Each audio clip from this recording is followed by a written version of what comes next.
Pessoal, para terminarmos a composição e a estrutura do balanço patrimonial, nós vamos entrar agora no nosso patrimônio líquido. Vem comigo, dando ênfase sempre em saber que o patrimônio líquido representa um resíduo, né? É um resíduo patrimonial. Resíduo patrimonial, segundo as normas do CPC. Ele é o capital investido pelos proprietários, sócios ou acionistas e as variações advindas das atividades.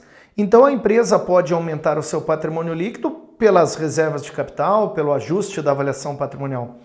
A grande questão é que a maioria das variações que ocorrem no patrimônio líquido, direto em suas contas, não transitam na DRE.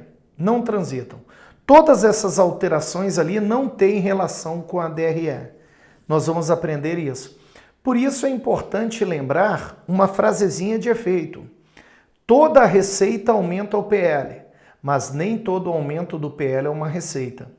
E toda despesa diminui o PL, mas nem toda diminuição do PL é uma despesa. Nós vamos aprender isso aqui agora. A regra é que o patrimônio líquido é uma origem de recursos dos sócios e tem natureza credora. Eu coloquei o normalmente porque existem as contas redutoras.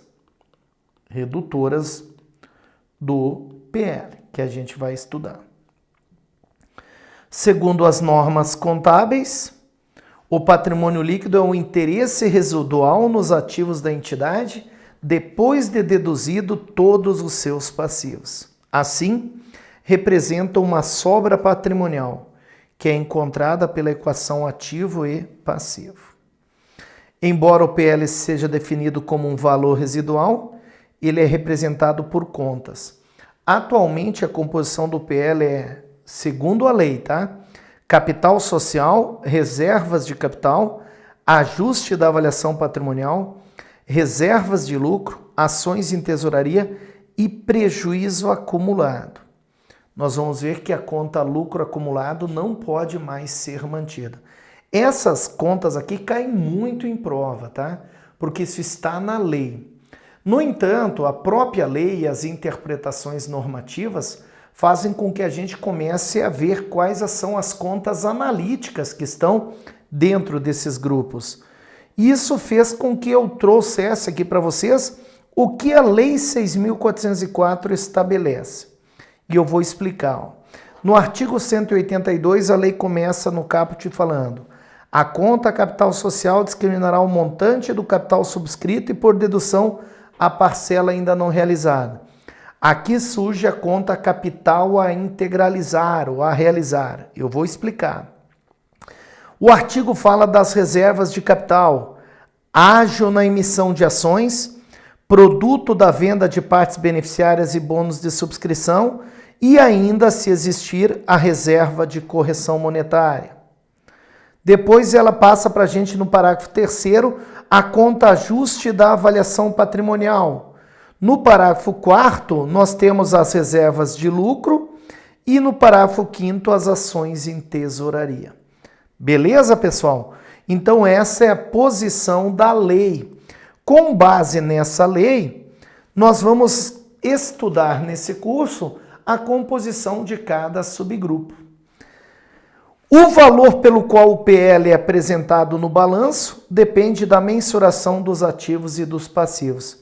Por uma questão de lógica, vocês sabem que o PL é um resíduo, ativo menos passivo.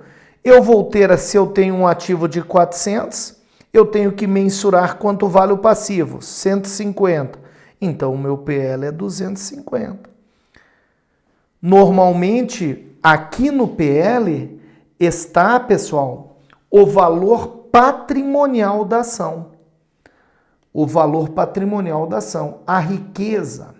Isso aqui é chamado de valor contábil da empresa. Esse aqui é o valor patrimonial da empresa. Se eu quiser saber quanto vale cada ação patrimonialmente, eu pegaria aqui 250 e dividiria pelo número de ações. Aí eu tenho o valor patrimonial de cada ação. Por isso que o PL ele mostra o valor contábil. Isso aqui é importante, ó. Normalmente o valor do patrimônio líquido, somente por uma coincidência, mas muito grande, ele é igual ao valor de mercado das ações. O valor de mercado das ações, ou seu valor justo, é o que você ouve na televisão, no rádio, ou lê no jornal. As ações da empresa caíram, as ações das empresas subiram, o mercado se valorizou, o mercado desvalorizou. Ali está sendo negociado o valor de mercado da ação. Muito dificilmente ele será igual ao valor contábil. O valor contábil da ação é negociado com base no patrimônio líquido. É estabelecido com base no patrimônio líquido. Aí os usuários recebem essa informação e com base nessa informação e em outras externamente, potencial de crescimento, concorrência, eles vão negociar no mercado. Por isso eu quero que vocês entendam, tá? O valor patrimonial da empresa e o seu valor de mercado são diferentes. Valor do PL é valor patrimonial, ativo menos passivo. Valor de mercado, valor de negociação, que a gente chama de valor justo. E aí eu apresento para vocês todas as contas que eu já consegui identificar aqui que estão no PL. Patrimônio líquido é dividido em capital social, reserva de capital, ajuste da avaliação patrimonial, reserva de lucro, prejuízo acumulado e ações em tesouraria. Aí tem capital social subscrito, capital integralizar, adiantamento para aumento de capital, custo da emissão de ações, conta redutora, reservas de ágio, de alienação, toda a reserva está no PL. Prejuízo acumulado, ações em tesouraria e dividendos distribuídos. Nas provas, a título de noções de contabilidade, quando a banca coloca tipo composição e estrutura, é importante que você saiba essas contas aqui. Ó. Você tenha conhecimento de que todas as reservas estão no PL. As bancas colocam o nome da reserva, mas você já vai tirar de letra a partir de agora. Toda a reserva é conta no PL. Toda a reserva é conta do PL. Beleza? Vamos ver então esses grupos. Começando pelo capital social. O capital social representa o investimento feito na empresa pelos sócios. Então, se um sócio comprar a ação de uma empresa, não vai aparecer o nome dele lá no balanço. Vai aparecer a conta capital social. E esse sócio vai ter que estar registrado em um outro documento. O livro de emissão, o livro de transferência de ações. O sócio pode colocar dinheiro, bens ou direitos. Em regra, as empresas são sociedades anônimas, mas elas podem ser limitadas também, tá? O capital social das limitadas é composto por cotas, das sociedades anônimas por ações. A lei estabelece que as ações, conforme a natureza e as vantagens, são divididas em ordinárias, preferenciais ou de fruição. Somente podem ser negociadas as ordinárias e as preferenciais. Vou dizer por quê, olha aqui. Ação ordinária são as ações com direito a voto. Elas não possuem privilégios, mas são as que mandam na empresa. Ordinário, pessoal, é algo normal. Então, toda empresa vai ter ações ordinárias. Toda empresa. As ações ordinárias são as que mandam na empresa. Aquele sócio que tem poder de decisão. Por isso que o acionista ordinário é um usuário interno. É um usuário interno. Ele compõe a assembleia dos sócios. Mas existe o acionista preferencial. Esse acionista preferencial, ele vendeu o direito de votar por dinheiro, por dividendos. Então ele tem preferências. Ele recebe mais dividendos sobre o lucro. Ele pode receber dividendos a partir das reservas de capital. O acionista ordinário não. Então o acionista preferencial é um usuário externo primário, porque ele não tem ingerência, poder decisório na empresa. Ações ordinárias mandam, ações preferenciais têm vantagem, mas não possuem direito a voto. As duas ações são negociadas no mercado. Quem quer ter relação para ter benefícios operacionais, compra ações ordinárias. Quem quer ter ação para ganhar dinheiro, compra ação preferencial. A ação de fruição ou gozo é aquela ação que ainda existe no capital social, mas não está mais em negociação. O sócio já se beneficiou. Normalmente, pessoal, é a evolução de uma ação em tesouraria. A empresa compra as ações em tesouraria para diminuir o número de sócios e aí, com base nessas ações em tesouraria, ela diminui os sócios e deixa ela parada. A ação em tesouraria não participa de voto, não ganha dividendos, nada. Eles transformam essa ação em tesouraria em uma ação de fruição. Ela não tem mais poder. São ações mais não negociáveis, servem para substituir as amortizadas, o sócio vendeu para a empresa. Já gozaram os seus direitos, então elas não têm participação. A ação em tesouraria ainda pode ser vendida. A ação em fruição já não mais. Guardem ordinárias e preferenciais. O artigo 182, nós vimos, ele nos fala o seguinte: a conta capital social discriminará o montante subscrito e, por dedução, a parcela ainda não realizada.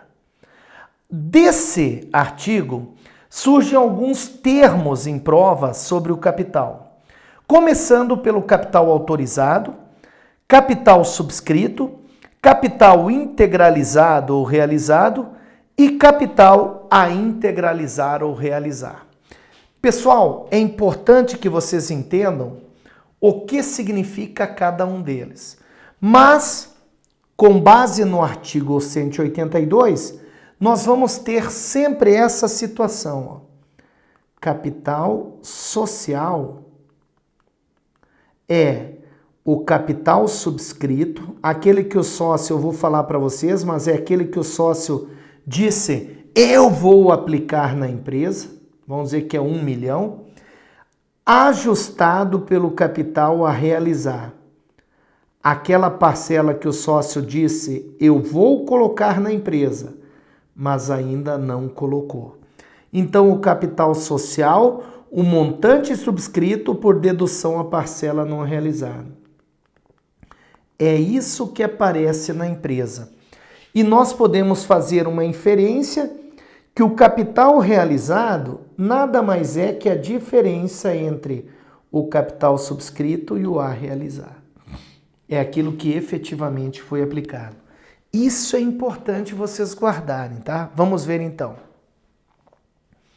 Capital autorizado representa o valor do capital que o estatuto prevê para a formação do capital social ou para o seu aumento.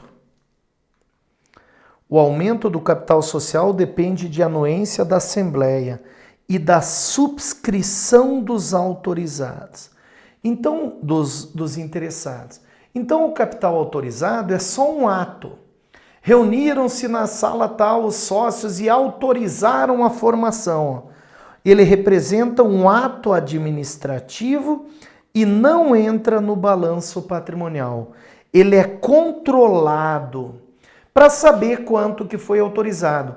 Esse capital autorizado vai aparecer na ata de criação da empresa, mas não é uma conta contábil. Autorizou 10 milhões. Os sócios vão lá e dizem, eu vou comprar tanto, eu vou comprar tanto. Quando eles dizem eu vou comprar tanto, eles estão subscrevendo. E aí nasce o capital social. Capital subscrito representa o compromisso assumido por um sócio para contribuir com certa quantia na formação do capital social. A subscrição é feita na assembleia que criou a sociedade ou quando são lançadas novas ações no mercado. Subscrever é assumir o compromisso. Vejam, autorizou, os sócios subscreveram, Agora falta integralizar. Surgindo o capital a integralizar. Capital a realizar ou a integralizar é a parcela do capital subscrito que não foi transformada em capital. Ou seja, o sócio ainda não integralizou, mas continua com a responsabilidade. É conta redutora do PL, representa um crédito da empresa junto ao sócio. E, por fim, capital realizado ou integralizado. É a parcela do capital subscrito que efetivamente foi integralizado, disponibilizado para a empresa. É uma conta de controle. Ela não existe essa conta capital integralizado. O capital integralizado é a diferença entre o capital subscrito e o capital a integralizar. Olha aqui. Representa a diferença entre o capital subscrito e o capital a realizar. Vamos dar um exemplo aqui para vocês entenderem. Vamos dizer que a empresa autorizou capital autorizado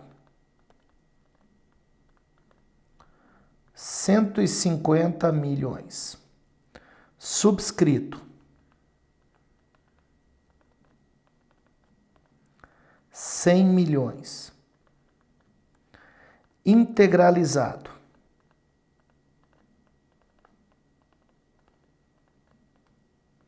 80 milhões, sendo 30 milhões em dinheiro e 50 em imóveis. Pronto. Tá aí uma situação. Nós vamos ter que fazer o lançamento. Capital autorizado não entra, é só uma orientação. Foi subscrito 100 mil e integralizado 80. Então, nesse momento, nós vamos fazer o seguinte lançamento. Ó. Debita o que integralizou em dinheiro, debita a caixa pela entrada do dinheiro, 30 mil. Debita imóveis, valor dos 50. Credita capital social subscrito.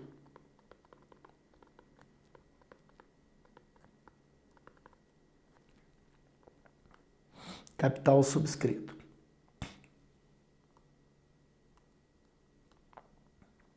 Deixa eu só botar para não ficar muito grande. Vou botar só capital subscrito. Quanto que foi subscrito? 100. Espera aí. Se subscreveu 100 e só integralizou 80, vai surgir a conta redutora capital a integralizar, ou a realizar, tá? É a mesma coisa. Integralizar ou a realizar. 20. No balanço patrimonial, a situação vai ficar desse jeito. Nós vamos ter lá no caixa 30 milhões. Imóveis, 50 milhões. Capital social. Vamos pegar o subscrito, 100 milhões, menos o a integralizar,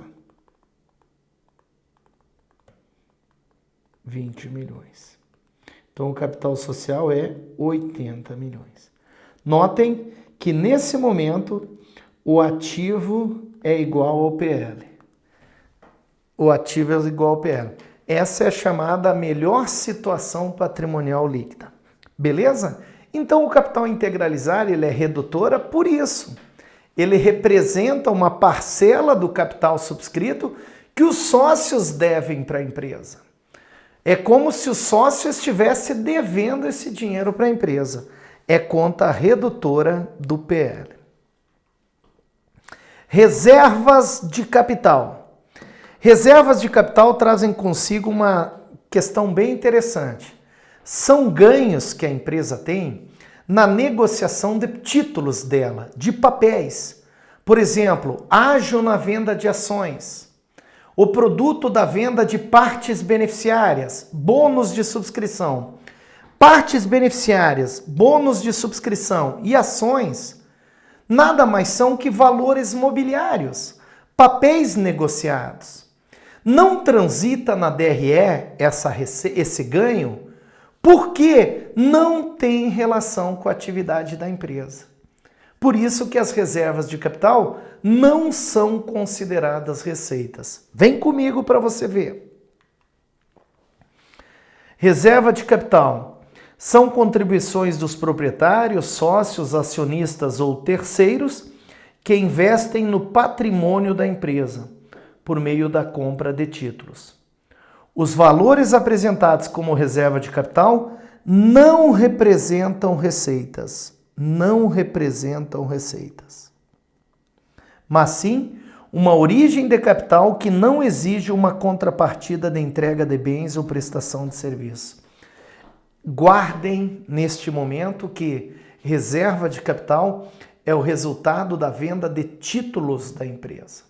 É como se a empresa estivesse vendendo algo que é do sócio, tá? Algo que é do sócio. A lei trata no artigo 182 da seguinte forma: serão reservas de capital a contribuição do subscritor, de quem comprou a ação, que ultrapassar o valor nominal e a parte do preço de emissão, sem valor nominal, que ultrapassar a importância destinada à formação do capital social. Então isso aqui quer dizer, em outras palavras, ágio na venda de ações. Já vou mostrar isso para vocês. Produto da venda de partes beneficiárias.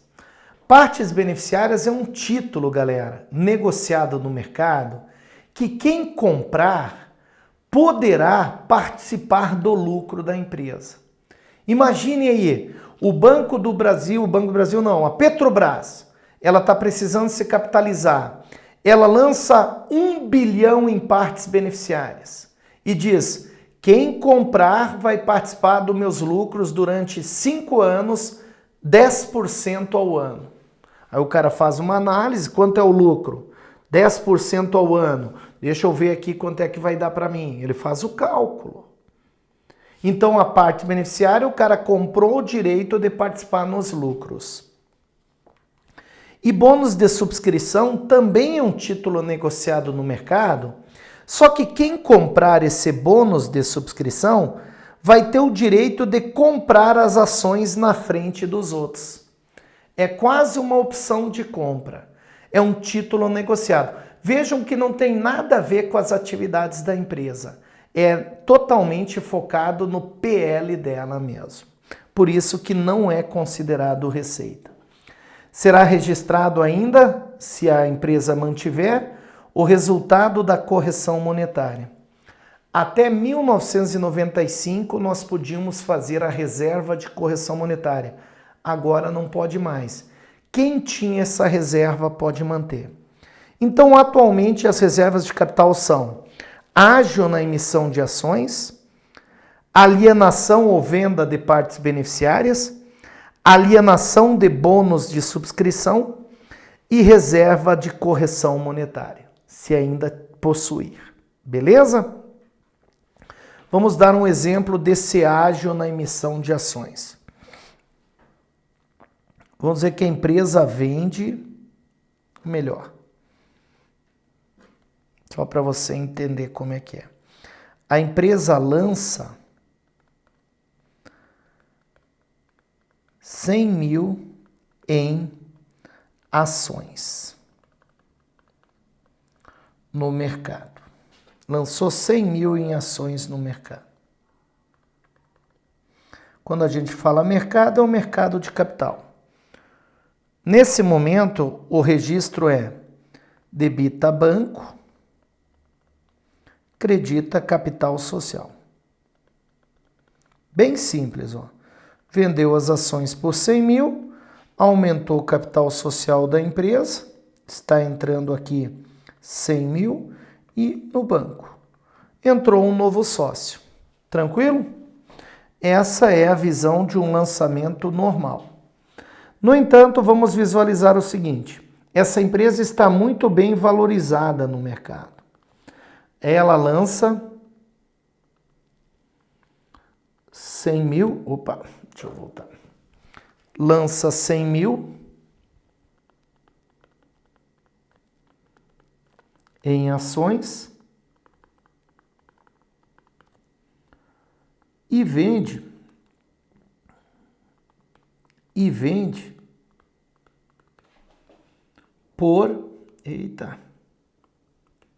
por 120 mil. Olha aí, ela lançou 100 mil em ações, mas devido à sua pujança econômica, o pessoal querendo comprar a ação porque ela vai dar benefícios, ela consegue vender por 120. Se você prestou atenção, a empresa está vendendo 100 mil de ações. O comprador está pagando 120. Essa diferença vai ser tratada como reserva de capital. Essa diferença é tratada. Olha o lançamento. Debita banco pela entrada do dinheiro. 120 mil. Vai entrar 120 mil. Credita capital social? 100 mil. Porque a pessoa comprou 100 mil de ações. E credita reserva de capital. Credita reserva de capital.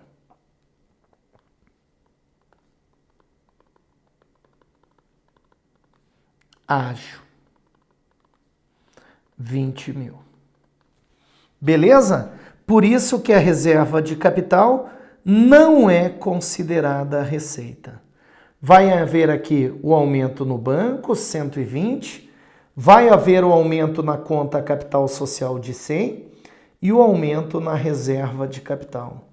É um fato modificativo aumentativo. Reserva de capital. Reserva de capital. E se a empresa vender partes beneficiárias ou bônus de subscrição, o lançamento é bem simples. Por exemplo, vendeu uma parte beneficiária de 1 milhão, debita banco pela entrada do dinheiro e credita reserva de capital, partes beneficiárias.